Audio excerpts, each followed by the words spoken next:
పాపము, అశాంతి, భయం, దిగులు, శ్రమ, వేదన, దొంగతనం, వ్యభిచారం, వ్యాధి, హత్యలు, త్రాగుడు, భయంకర సంఘటనలు, మరణం, నరకం.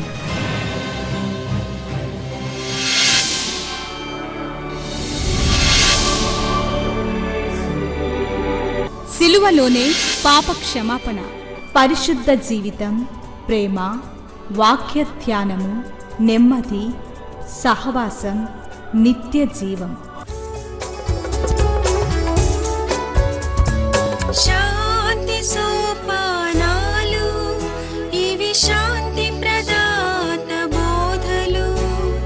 చీకటిలో ఉన్న ప్రజలకు గొప్ప వెలుగు కలుగుటకు, చీకటిలో ఉన్న ప్రజలకు గొప్ప వెలుగు కలుగుటకు, చీకటి నుండి వెలుగునకు నడిపించే సోపానాలు.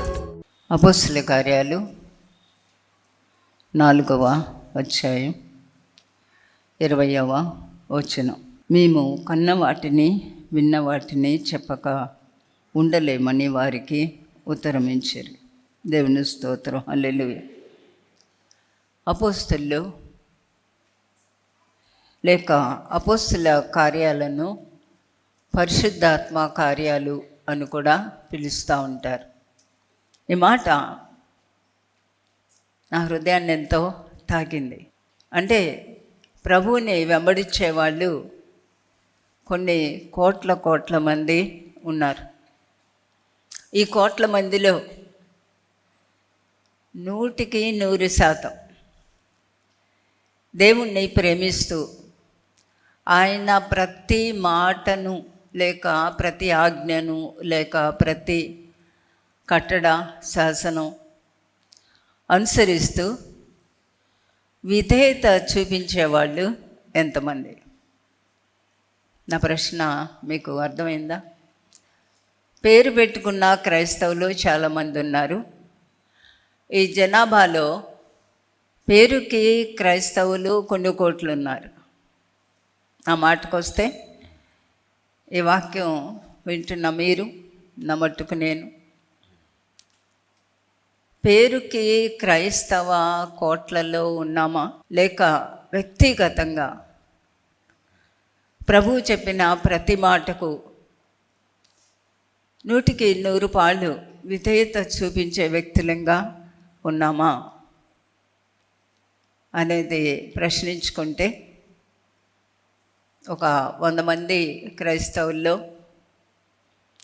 ఎంతమంది విధేయత చూపించే వాళ్ళు ఉంటారు? ఒక ఉదాహరణ మనం చూసుకుంటే 250 మందిని పంపించాడు. ఎవరు? మోషే అరణ్యంలో. కేవలం పొరపాటు పడకండి, ఇద్దరే కనాను వెళ్ళారు కాదు, ఎక్కువ మంది వెళ్ళారు. అహరోను వెళ్ళాడు, ఫినెహాస్ వెళ్ళాడు, ఎలియాజరు వెళ్ళాడు. అంటే ఈ 250 మందిలో కేవలం ఇద్దరే వెళ్ళారు. ఆ రేషియో చూసుకుంటే ఎంతమంది వెళ్తారు? దేవునికి కావలసింది లెక్కలు చేరిపోవడం కాదు, దేంట్లో చేరడం, విధేయత కలిగిన ఆ గుంపులో మనమందరం ఉండడం. అయితే మనందరికీ కూడా ఉంటుంది, విధేయత చూపించాలనే ఉంటుంది. విధేయత చూపించాలి, పరలోకం వెళ్ళాలి, దేవుడు కోరినట్టే బతకాలి అని ఉంటుంది. కానీ ప్రాక్టికల్ లైఫ్లోకి వచ్చేసరికి, వ్యక్తిగతమైన జీవితంలోకి వచ్చేసరికి 100% అందుకే ప్రభువు చెప్పారు, నీ పూర్ణ హృదయంతోనూ పూర్ణాత్మతో నీ పూర్ణ బలముతోనూ నువ్వు నన్ను సేవించాలి. అది సంపూర్ణంగా, ఏమీ లోటు లేకుండా, ఎక్కడా కూడా తక్కువ లేకుండా, ఎక్కడా కూడా వెను తిరగకుండా, ఏ విషయానికి కూడా దేవునికి దూరమయ్యే పనులు మనం చేయకుండా దేవుని వెంబడించేవాళ్ళు ఎంతమంది మేము కన్న వాటిని విన్న వాటిని చెప్పక మానం. ఈ రోజుల్లో ఏం చెప్తున్నాం? కన్న వాటిని విన్న వాటిని అంటే చాలామంది క్రైస్తవులు ఈ లోకంలో ఏ మేలులు జరిగాయో అవే చెప్తున్నారు. వాస్తవమా కాదా? నిజమా కాదా? దేవుడు ఈ లోకంలో మేలులు చేయటానికి, మనకి లోకరీత్యా ఒక ఉన్నతమైన స్థానంలో నిలబెట్టడానికి రాలేదు. కానీ దేవుడు కోరుకునేది ఎవరినంటే, తన సిలువనెత్తుకొని నన్ను వెంబడింపనివాడు నాకు పాత్రుడు కాదు. ఇక్కడ పేతురు, యోహానులు ప్రధాన యాజకులు, అధికారులు, పెద్దలు, పరిసయ్యులు, ఈ అధికారులందరి ముందు నిలబడి ఏమంటున్నారు? మీరు నామాన్ని బట్టి బోధింపకూడదంటే మేము మీ మాట వినాలా? మేము దేవుని మాట వినాలా? మేము మా జీవితంలో మేమేం చూసామో, ఏది కనుగొన్నామో, ఏది మా జీవితంలో వాస్తవంగా నిజమైందో దానిని మేము చెప్పక మానం. ఇలాంటి నిర్ణయం మన జీవితంలో ఎంతమందిమే చేస్తాం. చాలా దుఃఖం కలిగించే విషయం ఏంటి అంటే, కేవలం క్రైస్తవులు కాదు, ఈ రోజుల్లో సేవకులు అనబడే వాళ్ళు కూడా ఇహలోకమైన మేలుల గురించి మాట్లాడేవాళ్ళు ఎక్కువైపోయారు. తన సిలువనెత్తుకొని వెంబడించాలని చెప్పేవాళ్ళు తక్కువైపోయారు. సిలువనెత్తుకొని సిద్ధపడాలి, సిలువనెత్తుకోవటానికి అని చెప్పేవాళ్ళు కూడా చాలా తక్కువ. చాలా పొల్యూట్ అయిపోయింది, చాలా ఏమనాలి, కల్తీ అయిపోయింది సువార్త. నేను అప్పుడప్పుడు ఇస్కరియోతు యూదాను గురించి ఆలోచిస్తూ ఉంటాను. ఎవరు ప్రసంగాలు చేయరు కదా ఇస్కరియోతు యూదా మీద, ఎవరు కూడా అతన్ని జ్ఞాపకం చేసుకోరు. చాలా బైబిల్ కూడా అతను ఒక శాపగ్రస్తమైన వ్యక్తిగా చెప్తా ఉంది. ముఖ్యమైన కారణం ఏంటి అంటే, 12 మందిలో ఒకనిగా దేవుడు ఇస్కరియోతు యూదాను ఎన్నుకున్నా ఎప్పుడు కూడా దేవునికి సన్నిహితుడు అవ్వలేదు. ప్రభువుకి అతనికి అడ్డొచ్చిందేంటి? డబ్బు. ఏ రోజు కూడా నాకు అతన్ని తలంచుకున్నప్పుడు చాలా బాధ వస్తుంది. ఏంటో హృదయం పిండేసినట్టు అయిపోతూ ఉంటుంది. ఇప్పుడు కూడా ప్రభు దగ్గరికి వెళ్ళి నా హృదయాన్ని నేను మార్చుకోలేకపోతూ ఉన్నాను. నా మనసంతా డబ్బు మీదే ఉంటుంది. మీరు నాకు డబ్బు సంచి ఎందుకు ఇచ్చారు? ఈ డబ్బు సంచిలో నేను దొంగిలిస్తున్నాను. నా హృదయం మార్చుకోవాలనుంది, నా ప్రవర్తన మార్చుకోవాలనుంది. నన్ను మీరు కనికరించండి. మిమ్మల్ని ప్రేమించి మీరు చెప్పే ప్రతి మాట నాకు కూడా చాలా ఇష్టం అనేది ఎప్పుడు ఎందుకు అడగలేకపోయాడు? అడుగుంటే అతని జీవితం ఎలాగా ఉండుండేది? ఎలాగూ యూదులు అసూయతో ఉన్నారు కాబట్టి ప్రభువుని ఖచ్చితంగా వాళ్ళు పట్టుకునేవాళ్ళు. దానికి ఇస్కరియోతు యూదానే అక్కర్లేదు, ముద్దు పెట్టి అప్పగించవలసిన బాధ్యత కూడా లేదు. ఆయన ఎక్కడ పడితే అక్కడ కనపడుతున్నాడు, దేవాలయంలో కనపడుతున్నాడు, సీషోర్లో ఉంటున్నారు, బహిరంగంగా తిరుగుతున్నాడు, ఎక్కడ దాక్కోవట్లేదు. ఆయనేమీ ఒక నేరస్తుడు కూడా కాదు. ఇస్కరియోతు యూదాకి ప్రభువుకి మధ్య అడ్డొచ్చిందేంటి? డబ్బు. ఈ రోజుల్లో విచిత్రం ఏంటంటే, ఇస్కరియోతు యూదా లాంటి వాళ్ళు ఎక్కువ అయిపోయినట్టే ఉన్నారు. పౌలు తిమోతికి రాస్తూ 2వ పత్రిక 3వ అధ్యాయంలో మనందరికీ కూడా తెలిసిన మాటే, అంత్య దినాల్లో అపాయకరమైన కాలాలు. అపాయకరమైన కాలాలు అంటే ఏంటి అసలు? ఎప్పుడన్నా ఆలోచించారా? ఏంటి అపాయకరమైన కాలం? నాకు అర్థమైన విధానం ఏంటి అంటే, చూచే వాళ్ళకి ఇస్కరియోతు యూదా కూడా ఒక శిష్యుడే కదా. ఒకవేళ ఇస్కరియోతు యూదా వాళ్ళ అమ్మో నాన్నో వాళ్ళ అక్కో వాళ్ళ చెల్లో భార్య ఉందేమో మనకి తెలీదు. కీర్తనలో ఉన్న ప్రవచన ప్రకారం వాని భార్య విధవరాలు అగునుగాక అని ఉంది. అంటే ఇస్కరియోతు యూదాకు కూడా ఏమైందనమాట, పెళ్ళైంది. యేసుని వెంబడించినందుకు ఇస్కరియోతు యూదాకు దొరికింది ఏంటి? ఇస్కరియోతు యూదాకి దొరికింది ఏంటి? అదే ప్రశ్న మనం వేసుకుంటే, యేసుని వెంబడిస్తూ ఉన్నందుకు జీవితంలో నేను సంపాదించుకున్నది ఏంటి? ఎంత భక్తి ఏంటి అన్నప్పుడు ఈ ఐహికమైనవి ఏవి కూడా మనకి గుర్తు రాకూడదు, రాకూడదు, రాకూడదు, రాకూడదు. మనతోటి వాళ్ళే కదా. ఎంతోమంది ఎక్కడున్నారు? జైల్లో ఉన్నారు. మనతోటి వాళ్ళే కదా, మనలాంటి విశ్వాసులే కదా వెలివేయబడ్డారు. ఆత్మీయంగా నేను సంపాదించుకున్నది ఏంటి? ఇస్కరియోతు యూదాని చూసే వాళ్ళందరూ కూడా ఏమనుకున్నారు? యేసు ప్రభు యొక్క శిష్యుడు. ఇస్కరియోతు యూదా కూడా అద్భుతాలు చేశాడు తెలుసా. ఇస్కరియోతు యూదా కూడా స్వార్థ ప్రకటించాడు. తిరిగి వచ్చి నీ నామములో దెయ్యాలు పారిపోయినాయి అని చెప్పిన వాళ్ళల్లో ఇస్కరియోతు యూదా కూడా ఒకడే. అప్పుడప్పుడు నాకు అనిపిస్తుంది, ఎంత ఛాన్స్ పోగొట్టుకున్నాడు కదా, ఎంత అవకాశం, ఎంత ప్రేమ. ఆఖరికి ప్రభువారు ఆ చివరి రాత్రి కాళ్ళు కడుగుతుంటే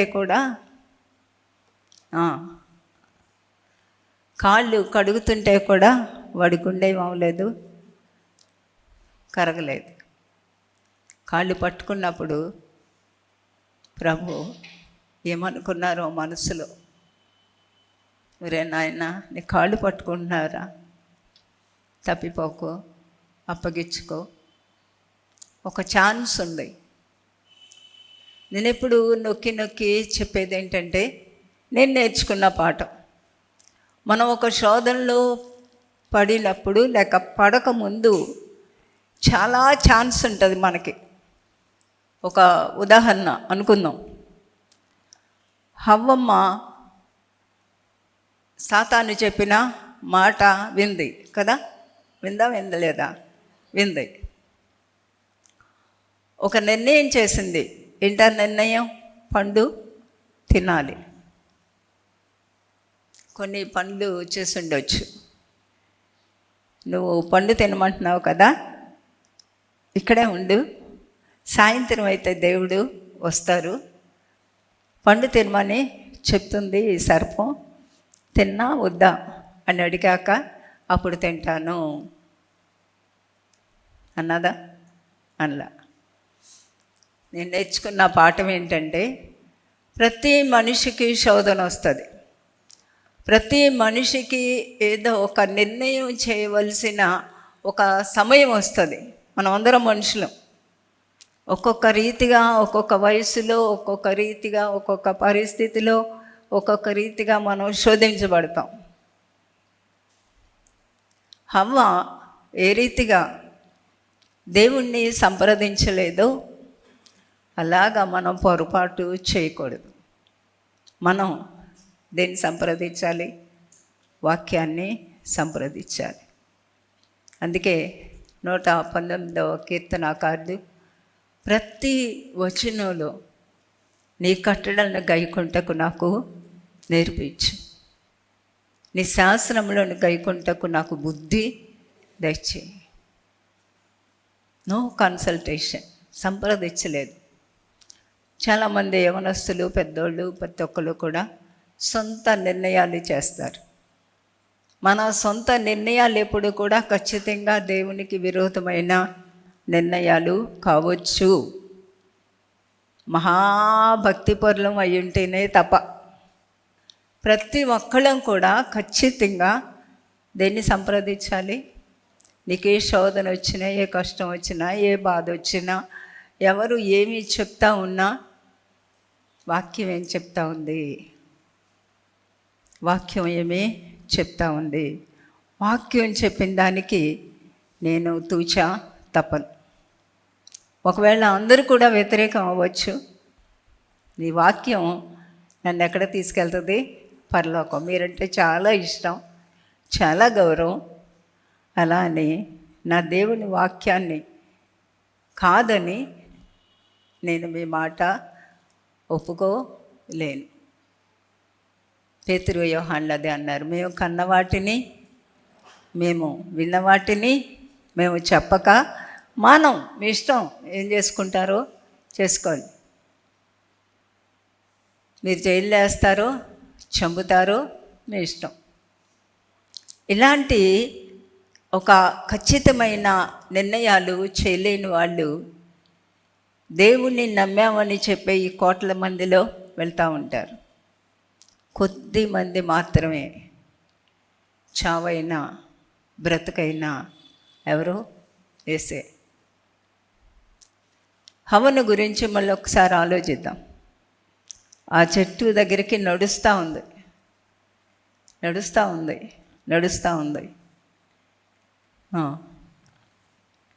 దేవుడు గుర్తొస్తే నడిచే వ్యక్తి కూడా ఏం చేయొచ్చు? వెనక్కి రావచ్చు. అమ్మో, తింటే నిశ్చయముగా చస్తారన్నారంట. అంటే అప్పటికి చావంటే ఏంటో వాళ్ళకి తెలీదు. అమ్మో, తింటే ఏమవుతుందో. చూడండి, ఒక శోధనలో పడకముందు నీకు చాలా టైం ఉంటుంది, ఆలోచించుకునే టైం ఉంటుంది. కోపం వచ్చి కేకలేక ముందు కూడా టైం ఉంటుంది. ఎందుకు కోపం వచ్చింది, ఎందుకు అరవాల్సి వస్తుంది అని ఒకసారి కొంచెం ఆగితే ఆ కోపాన్ని ఏం చేసుకోవచ్చు? నిదానించుకోవచ్చు. కోపపడటం ధర్మమా?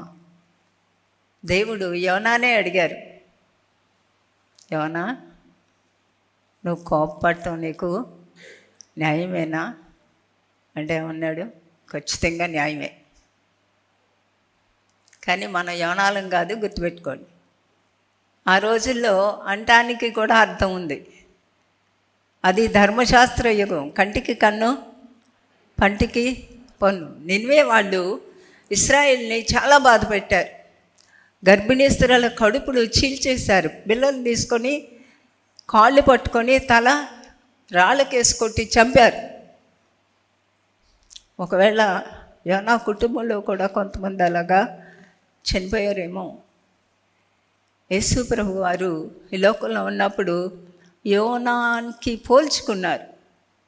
యోనా ఏ రీతిగా 3 రోజులు చేప కడుపులో ఉన్నాడో అలాగా నేను కూడా ఉంటాను. అలా మనం చదివినప్పుడు యోనాను దేవుడు ప్రేమించినట్టే. జాలి, కనికరం. యోనాని పోగొట్టుకోలేరు ప్రభు, నినివేని పోగొట్టుకోలేరు. నేను ఒకరోజు ఆలోచిస్తా, చాలా కన్నీటితో అనుకున్నాను, దేవుడు యోనాని పోగొట్టుకోలేరు, దేవుడు నినివేని పోగొట్టుకోలేరు, దేవుడు నన్ను పోగొట్టుకోలేరు, దేవుడు ఈ లోకాన్ని పోగొట్టుకోలేరు. ఇంకా కొంచెం లోతుగా వచ్చి ఆలోచిస్తే, ఒకవేళ దేవుణ్ణి నమ్మినందుకు నువ్వు హింసించబడతా ఉంటే, ఏదైనా ఎగతాళో ఏదన్నా పరిస్థితిలో ఎదుర్కోవాల్సి వస్తే తరచుగా ప్రజలు ఏమంటారంటే, దేవుణ్ణి నమ్మావురా బాబు, ఏం ఒరిగింది నీకు? 2-3 రోజుల క్రితం కూడా ఒక సహోదరు వచ్చి ఆ మాట చెప్పి వెక్కి ఏడ్చింది. దేవుణ్ణి నమ్మావు, నీకు చేసిన మేలేంటో చెప్పు, నాకు నేను నమ్ముతాను అన్నారంట. మళ్ళా చెప్తానన్నమాట. దేవుడు యోనాని పోగొట్టుకోలేరు, దేవుడు నిన్నువేని పోగొట్టుకోలేరు, దేవుడు నిన్ను పోగొట్టుకోలేరు, నిన్ను బాధ పెట్టే వాళ్ళని అయినా పోగొట్టుకోలేరు. దేవుణ్ణి మనం అర్థం చేసుకోవాలి. మేము కన్న వాటిని విన్న వాటిని చెప్పక మానలేము. మళ్ళీ ఒక్కసారి ఇస్కరియోతు యూదా దగ్గరికి వద్దాం. నేను అప్పుడప్పుడు ఎందుకో నా మనసు లాగుతూ ఉంటుంది. ఆ కాళ్ళు పట్టుకున్నప్పుడైనా, ఆ కాళ్ళు పట్టుకున్నప్పుడు యేసయ్య హృదయం ఎలా ఉండి ఉంటుంది? ఒరే నీకు ఇంకా ఛాన్సు ఉంది, నువ్వు వెనక్కి రావచ్చు. నా మాట జాగ్రత్తగా అర్థం చేసుకోండి. నీకు ఒక శోధన వచ్చినప్పుడు ఆ శోధన ఏ రూపంలో వస్తుంది అనేది ఎవరికి తెలీదు. నీ పరిస్థితులను బట్టి వస్తుంది, నీ చుట్టూ ఉన్న మనుషులను బట్టి వస్తుంది, నీ మనస్తత్వాన్ని బట్టి వస్తుంది, నీ లోపాన్ని బట్టి వస్తుంది, నీకున్న అవసరతను బట్టి వస్తుంది, ఒక్కొక్కసారి మన ప్రేమను బట్టి కూడా వస్తుంది. ప్రతి దానికి కూడా టైం ఉంటుంది. ఒక శోధనలో పడకముందు టైం ఉంటుంది. సరే, హవ్వమ్మ చెట్టు దగ్గరికి నడిచింది, పండు కోయిపోతూ ఉంది. చెయ్యి వెనక్కి తీసుకొని వెనక్కి వచ్చేయచ్చు, టైం ఉంది కదా, ఉందా లేదా? ఒకసారి ఆదామును కూడా పిలిచి మాట్లాడి అప్పుడు కోసుకు తినొచ్చులే అనుకుందా. చూడండి, ఒక చిన్న మాట, ఒక చిన్న తలంపు మీ మనసులో పడినివ్వండి.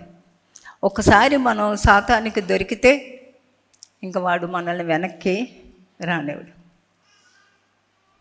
కోపం నీ స్వభావం అయితే, లేకపోతే దిగులో, వేదనో, అవిశ్వాసము, నీ బలహీనత ఏంటో నీకు తెలుసు.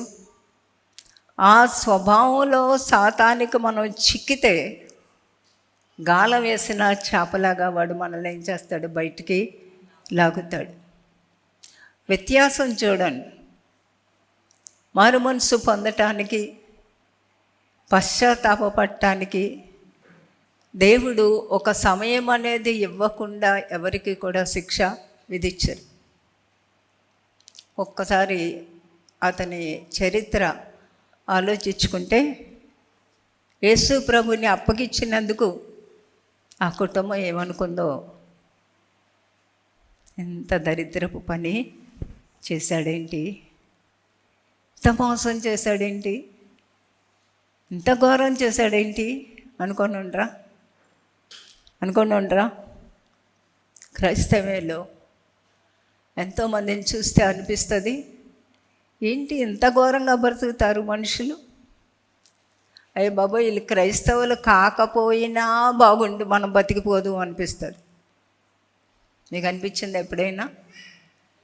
ఎవరినైనా చూసినప్పుడు వీళ్ళు క్రైస్తవులు కాకపోయినా బాగుండు. చివరికి ఏం మిగిల్చాడు ఇస్కరియోతు యూదా? ఆ ఊరికి కూడా వేసుకునేటప్పుడు చేతులు వణుకుంటాయి, కింద పడి పేగులు బయటకు వచ్చి ప్రాణం విడిచాడంట. అప్పటి వరకు కూడా ఆ కుటుంబం చెప్పుకొని ఉంటారు, మా ఇస్కరియోతు యూదా కూడా యేసు ప్రభు శిష్యుల్లో ఒకడు, మాకెంత ఆధిక్యత దొరికింది. ఒకవేళ ఇలా అనుకున్నారేమో, మేము అంత ధన్యులు అనుకున్నారేమో. ఈ రోజుల్లో కూడా చాలామంది, ఎక్కువ శాతం ఇశ్రాయేలీయులకి లాగానే విధేయత లేని భక్తి చేస్తూ ఉంటారు. నా మాట నిజమా అబద్ధమా? చెప్పండి, అబద్ధమా? నిజమా అబద్ధమా? విధేయత లేని భక్తి దేవుని సన్నిధిలో చాలా కుమ్మరిస్తున్నారు. ఈరోజు మనం ఎవరిని వెంబడిస్తున్నాం? ఎందుకు సంఘానికి వస్తున్నాం? ఎందుకు బైబిల్ చదువుతున్నాం? మన లోపల ఉన్న విధేయత ఎంత? దేవుని పట్ల మన లోపల ఉన్న విధేయత ఎంత? వాక్యానికి ఉన్న విధేయత ఎంత? మనుషుల్ని గౌరవించేది ఎంత?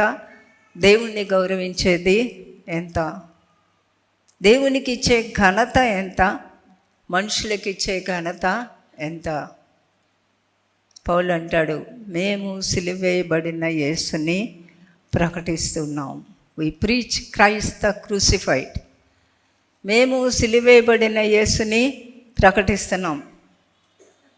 కానీ ఈ రోజుల్లో ఎక్కువగా వినపడేది ఏంటంటే సిలువేయబడిన యేసుని గూర్చి కాదు, సహాయం చేసే యేసుని, అప్పులు తీర్చే యేసుని, కష్టాలు తీర్చే యేసుని, జబ్బులు బాగు చేసే యేసుని, మేలు చేసే యేసుని. అసలు క్రైస్తవ్యమే కనపడని దినాల్లో ఉన్నాం. అందుకే పౌలు అన్నాడు, అంత్య దినాల్లో అపాయకరమైన కాలాలు. ఈ అపాయకరమైన కాలాల్లో మనం చిక్కుకుంటున్నామేమో, నేను చిక్కుకుంటున్నానేమో, ఐహికమైన వాటి మీద ఆధారపడిపోతున్నానేమో. పేతురు యోహాను ఏమన్నారు? మేము కన్న వాటిని, మేము విన్న వాటిని మేము చెప్పక మానం. మీరు ఆయన్ను సిలువేశారు, మీరు జీవాధిపతిని చంపారు, దేవుడు ఆయన్ను లేపారు, దానికి మేము సాక్షులు. ఈ ధైర్యం ఎక్కడి నుంచి వచ్చింది వాళ్ళకి? ఈ ధైర్యం ఎక్కడి నుంచి వచ్చింది? కేవలం పరిశుద్ధాత్మను బట్టి వచ్చింది.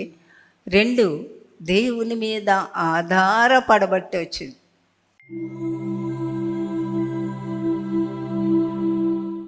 ప్రార్థన చేసుకుందాం. కొన్ని రోజుల క్రితం భయంతో పారిపోయిన వ్యక్తులు, దేవుని యొక్క శక్తి పొందకుండా మనం భక్తి చేయలేం. దేవుని శక్తి పొందకుండా ఈ లోకానికి ఎదురు మనం నిలబడలేం. దేవుని శక్తి లేకుండా అసలు భక్తే చేయలేం. ప్రేమ కలిగిన మా ప్రియమైన పరలోకపు తండ్రి, ప్రతి ఒక్కరిని కూడా దర్శించి ఒక శ్రేష్టమైన, మీకు ఇష్టమైన, మీకు ఆనందం కలిగించే భక్తి చేయటానికి సహాయం చేయండి. మొట్టమొదటిగా జీవితంలో మీతో ఒక వ్యక్తిగతమైన బంధం, మారు మనసు, నూతన హృదయం, నూతన జీవితం, నూతన దృక్పథం, జీవితం అంతా కూడా ప్రతి విషయానికి నూతన పరుచుకోవటానికి, తమ్ముడు తాము మీకు అప్పగించుకోవటానికి సహాయం చేయండి.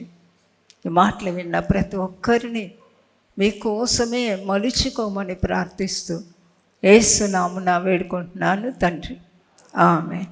మహాదేవుడు మన ప్రభువు రక్షకుడునైన యేసుక్రీస్తు కృపా, దేవుని ప్రేమ, పరిశుద్ధాత్మనిత్య సన్నిధి సహవాసం కూడి వచ్చిన మనందరికీ సదా తోడైండి నిత్యత్వాన్ని గూర్చిన నిరీక్షణతో కూడిన జీవితాలలోనికి నడిపించును గాక. ఆమేన్. మా address Shrimati Joy Sam Benny, Emmanuel church 1-146 S Achyutapuram, Kakinada 4.